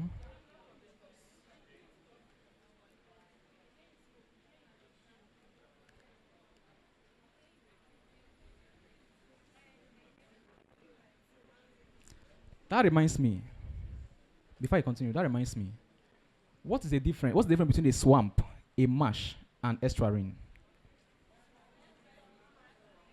Swamp marsh and estuarine habitat. You know, sometimes we use them interchangeably, right? But they have their differences. Now, when you talk about swamp, if you hear somebody saying this is a swampy area, right? So there is waterlogged. That place is waterlogged, right? So places that are waterlogged, areas that are waterlogged are called swamps. But whenever you find trees in that swamp, it becomes a marsh. So marsh is a forested swamp. What do I say? Marsh is a forested swamp. So if you start seeing trees in a swampy place, it becomes marsh. Now what of estuarine? Estuarine is where actually there's a mixture between freshwater and marine habitat. But sometimes some tests will tell you that estuarine habitat is where a freshwater empties into a marine habitat. Where what? A freshwater empties into and then we have three major types of these estuarine. We have the lagoon, we have the bay. Lagoon, bay, and what other one? Who remembers? What? Exactly. Delta. Delta, lagoon, and bay. These are three different types of what? Estuarine habitat. Delta. All right. I think it's very important you know that difference to avoid confusion. I said that estuarine is a habitat whereby there is a mixture between a rainwater and a freshwater habitat. Sorry, a freshwater habitat and a marine water, where we have mixture of rainwater and freshwater and marine water.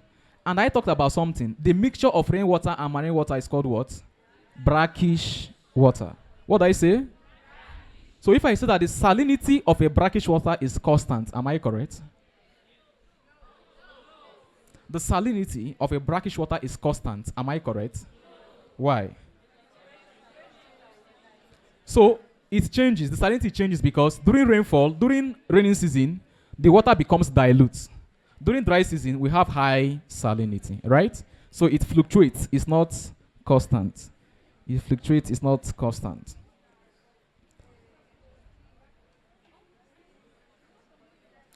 I'm coming.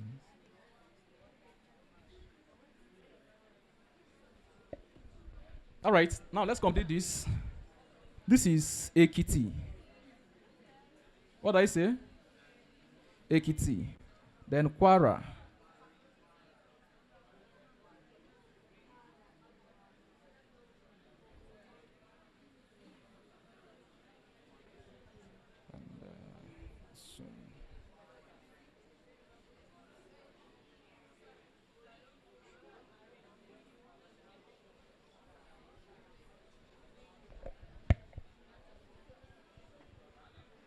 So Ekiti.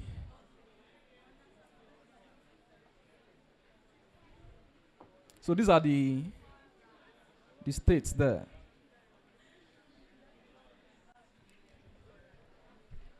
Your Enugu, Kogi, and Ebonyi states, Ekiti, Kwara, Oyo, Benue, and Osun.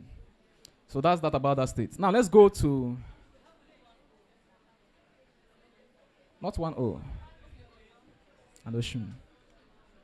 So let's go to northern Guinea Savannah. I've already talked about the difference. All of them are, we have grasses there, but the grass in northern is short, numerous grasses. What do I say? Short, numerous grasses. All right. Now here,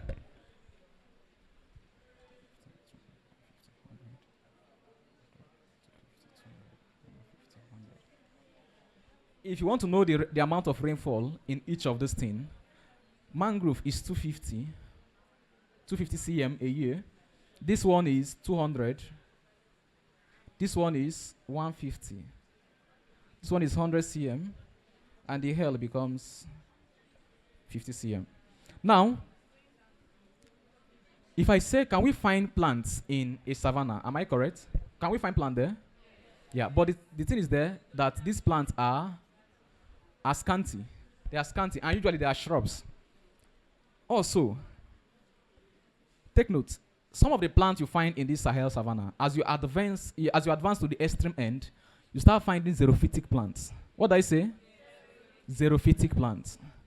I know you know the difference between a hydrophyte, mesophyte, and xerophyte. Now, xerophytes, they can live in arid land, places that are water scarce, where we have water scarcity. All right, so, and some of the examples of those plants, you know, can you remind me? You have your cactus. What other one?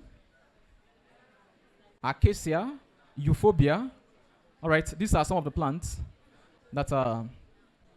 So, in this place, we have those xerophytic plants too. That's why I have to mention them. And then, our acronym here is, there's a bank I want to build if I grow up, and I will name that bank KTP Bank. If I grow up and I have that money, I'm going to build a bank, and the bank will be what? KTP Bank. Do you want to know what KTP means?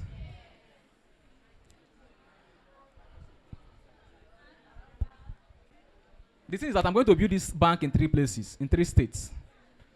I will build it in Kano, I will build that bank in Taraba, and I will build it in Plateau. Because of that, I will call it KTP Bank. So that KTP means what? Kano, Taraba. All right.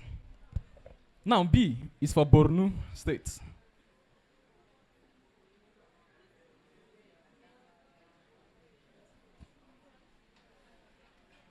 A is for Adamawa.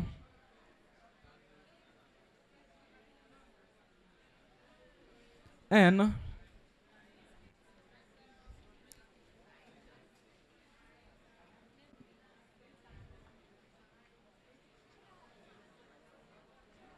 Nasarawa, and then K Kaduna.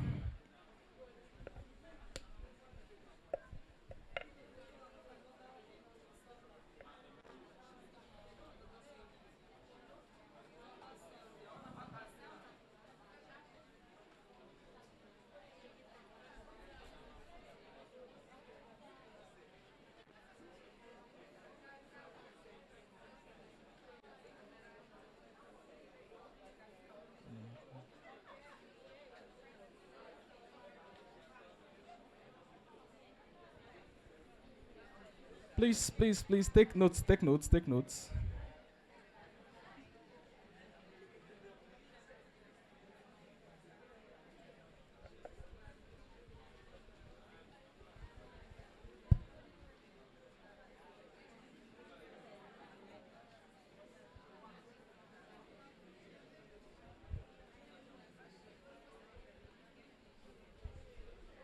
And then this one is found in Sahel, not.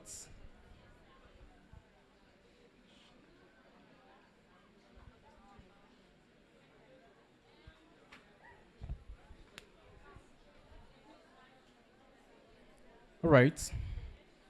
That's that for.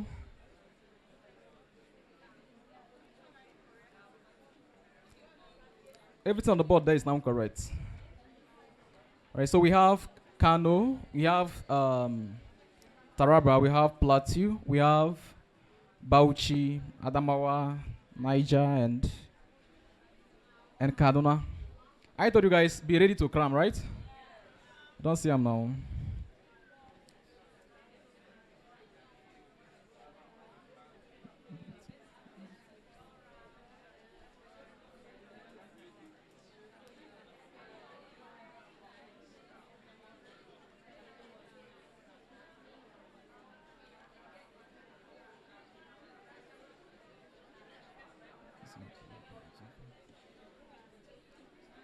Now Sahel.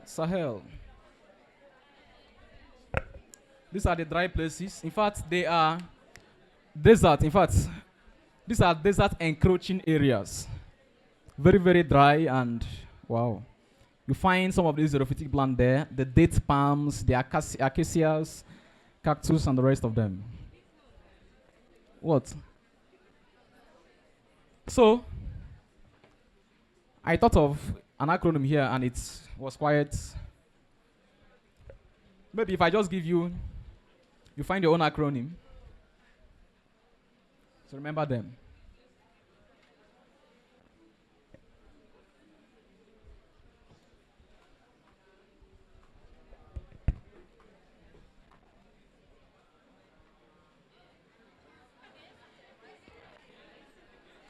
Any way to remember it. All right. BK square SJYZ. All right. So you have your Borno State. You have your KB. You have your Katsina. K square means 2K.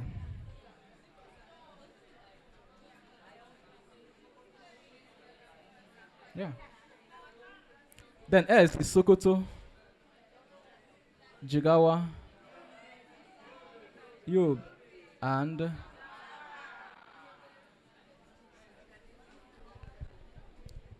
well, if you count it, it's not up to 36 states, right? Well, these are the outstanding ones you see Jam mentioning and all that. So please find a way of internalizing them.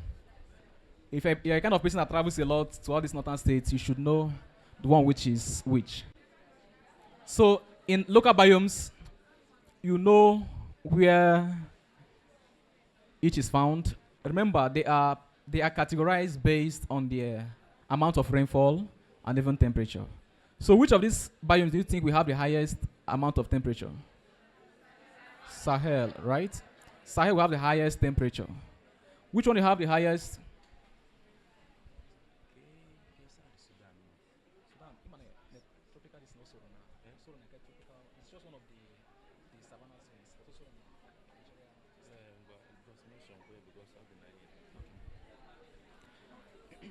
Now listen. Listen.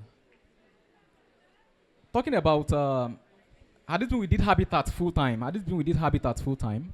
When you come to terrestrial habitats, if you come to terrestrial habitats, we have what we call there are different habitats found under terrestrial habitats. One of them is that's what we call wetlands. What I say? Wetlands. So those wetlands are where we talk about swamp, marshes, and estuarine. This is under terrestrial habitat. And what you can find there is the forest. All right? I'm telling you about different habitats you find in terrestrial habitats. Are we together? Now, after that forest, next you find is the savanna. Now, in savanna we call them the Guinea savanna. We call them the Guinea savanna. So, in those Guinea savanna, we have the northern and the southern, which we have discussed here. We also have the Sahel savanna. And eventually, there is another one called the Sudan. Are we together? You don't hear me mention it here because it's not one of the captured zones, biomes in Nigeria, but it is one of the habitats under terrestrial habitats. Had it been we were discussing terrestrial habitats, you would have seen me mention that Sudan, but know that we have Sudan under terrestrial habitats. Are we together? So under terrestrial, we have the wetlands, which are the estuarine, the swamp, the marsh, and the marsh, the swamp, and the estuarine. Then we have the forest, where we have the tropical rainforest. All right. Then we have the savanna, where we have the northern Guinea savanna, the southern Guinea savanna. You have the Sahel savanna, and then the Sudan. Also, in terrestrial habitat, we have what? The deserts or the arid lands. The arid lands. So this was a topic under habitat as a whole. But you know, we are being checkmated by time, so I can't delve into some of those things. I have to narrow myself down to this.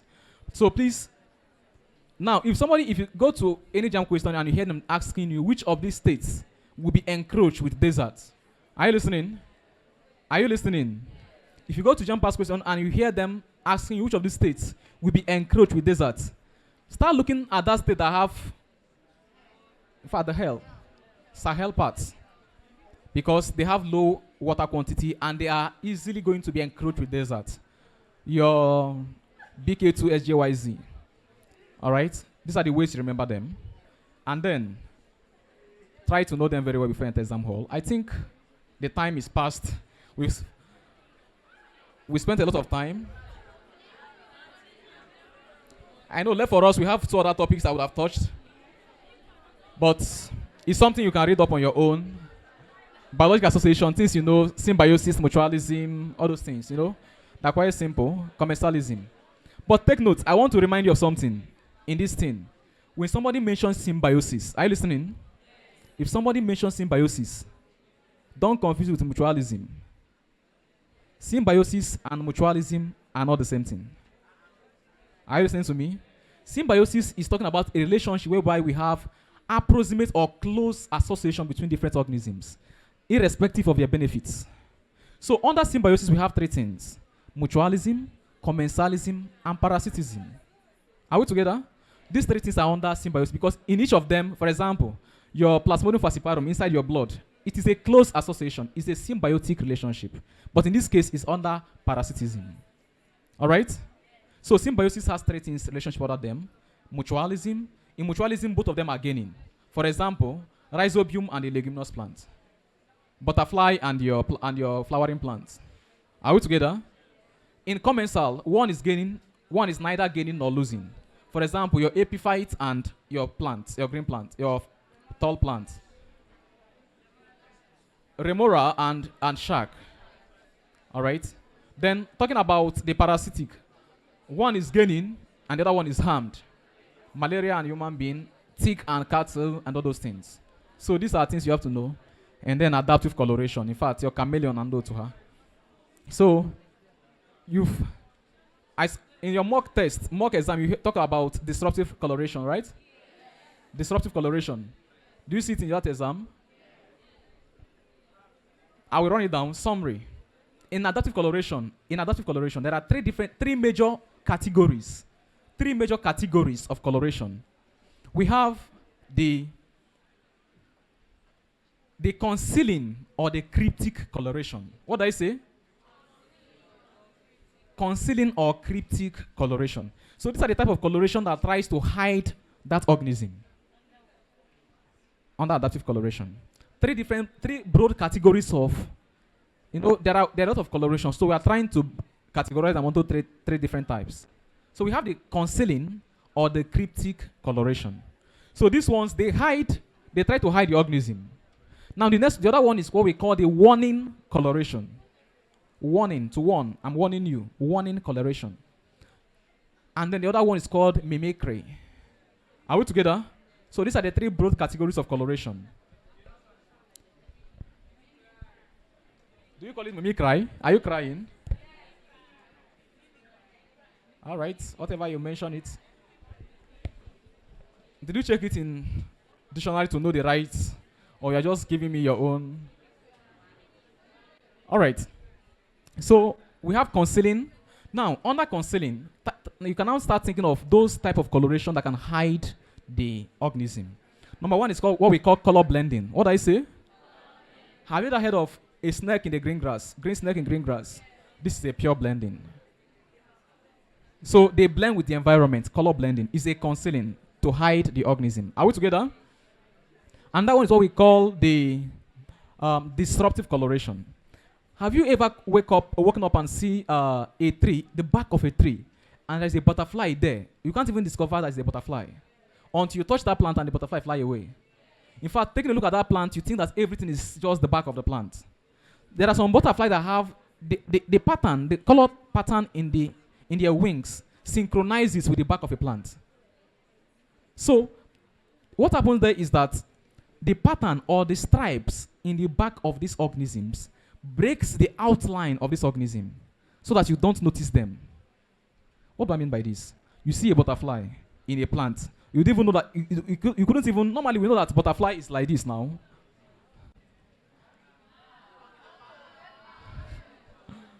Don't mind that butterfly, we know this is how butterfly looks like.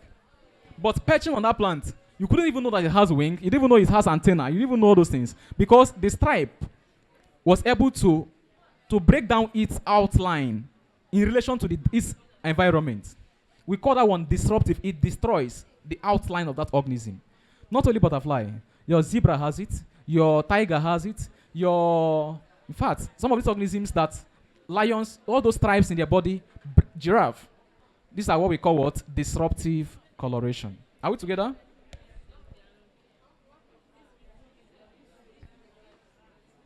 What? Yeah. They are hiding, they are concealing the rat. All right, let me come again. Now, what we call counter shading. What do I say? Counter shading.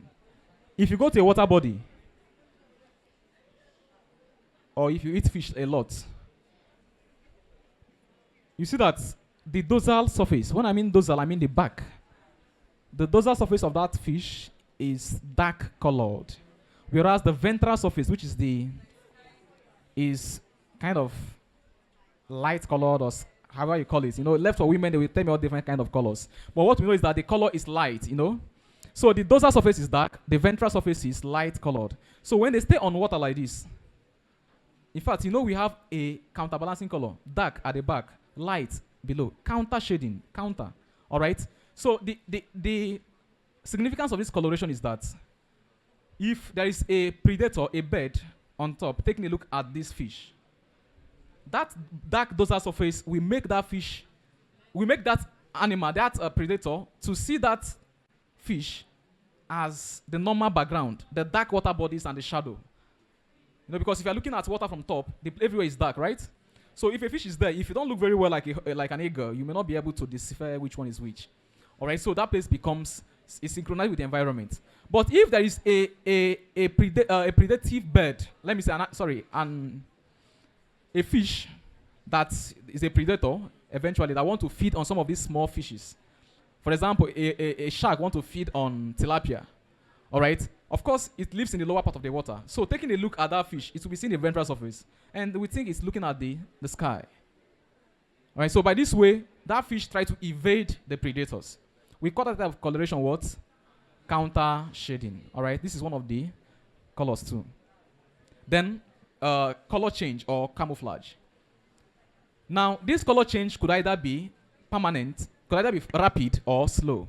For example, the green corticals in grasshopper, they also engage what we call color changing or camouflaging, but it changes with season. During rainy season, it is green. During dry season, it was brown. That is a change in color. All right, this is color change. But some organisms have a rapid change in color. Example, your chameleon. So it could be fast. Now your question is, what causes this color change? There is a pigment cell called chromatophores. What did I say? Chromatophores. It's a pigment cell. Just like in plants, we have chromoplast that gives you the color to plants. Things like that a plant is red, your tomato is red in color, your pepper is red in color, is because of this chromoplast in plants. All right, so they contain different colors. So in these animals, they contain a pigment cell called what? Chromatophores. And these chromatophores they can change the concentration of pigment in that chromatophores. For instance, if chameleon comes here and they want to change this color, what will happen is that some segment of the chromatophores, for example, this is a green, white, and green flag, and chameleon comes to a green, white, and green flag. The part of the chameleon that is towards that green, the chromatophores there will have a green color. That one that is at the white side will have what? White color. So this is just the color changing. They can vary there, the concentration of pigments inside those chromatophores. And then, do you know why a white person will end up being dark? Do you know why? Why a light-skinned person may end up being dark is because in those pigment cells, the concentration, for example, human being, the melanin starts increasing in concentration, and the person becomes dark. I think with this, if you read on, God will help you to pass, all right? So make sure you read well and success.